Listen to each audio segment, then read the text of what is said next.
Un petit homme maigre, tranquille et souriant, vêtu d'une simple étoffe et prônant la non-violence, c'est l'image qui restera à jamais de Gandhi, l'homme qui a mené l'Inde à l'indépendance et qui fut assassiné il y a 50 ans. Non violent mais doté d'une volonté inflexible, Gandhi fera plier l'Angleterre, qui était à l'époque la plus grande puissance coloniale du monde. Car lorsque Gandhi entame sa carrière publique, l'Inde est encore l'Empire des Indes, la plus grande des colonies britanniques. L'Empire des Indes est un pays totalement sous-développé. D'un côté, il y a les privilégiés qui vivent dans l'opulence, comme les colons anglais et l'aristocratie indienne.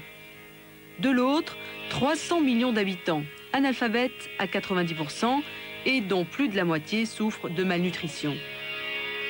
Les Indiens sont des parias dans leur propre pays. Seule une toute petite minorité bénéficie du système éducatif britannique qui forme l'élite indienne. C'est le cas de Gandhi, qui, après des études de droit en Angleterre, devient avocat. À 45 ans, il a déjà acquis une notoriété importante en défendant le droit des Indiens en Afrique du Sud, qui fait également partie de l'empire colonial anglais. Gandhi soutient alors l'enrôlement des Indiens aux côtés des Britanniques pendant la Première Guerre mondiale. 1 million de volontaires sont recrutés en échange d'une promesse d'autonomie de l'Inde une fois la guerre terminée.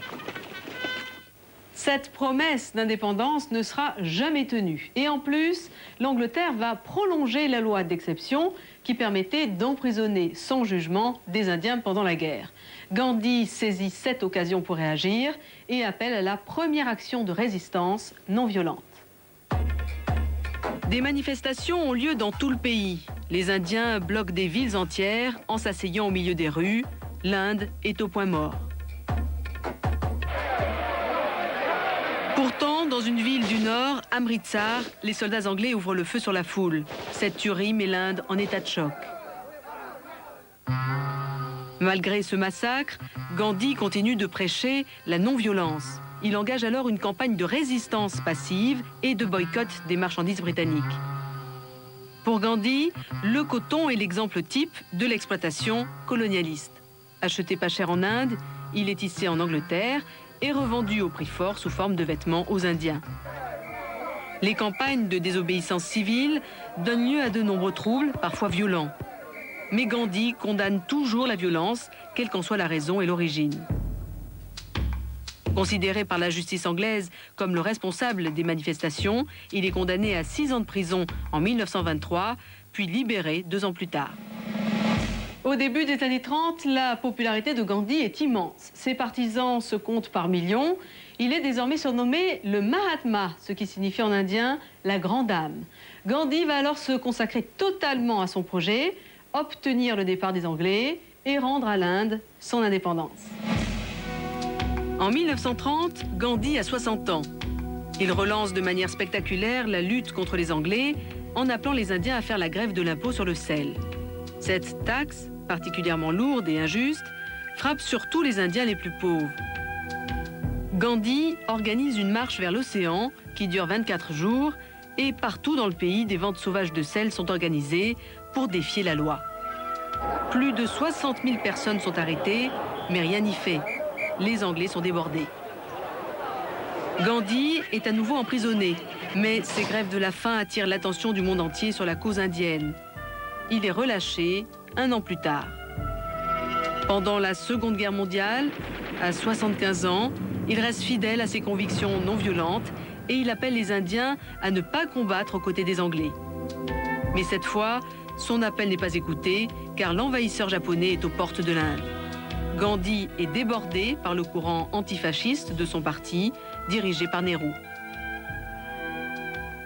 À la fin de la guerre, les travaillistes britanniques, partisans de l'indépendance, gagnent les élections à Londres. 2 ans plus tard, le 15 août 1947, l'indépendance de l'Inde va être proclamée. L'ancien empire va alors être coupé en 2. D'une part, l'Inde de religion hindouiste, de l'autre, le Pakistan de religion musulmane. L'indépendance de l'Inde, qui aurait dû être pour Gandhi le couronnement d'une vie, sera pour lui un calvaire. Très vite, les affrontements entre les hindouistes et les musulmans prennent une telle ampleur que la seule solution qui s'impose et la division de l'ex-empire des Indes en plusieurs pays.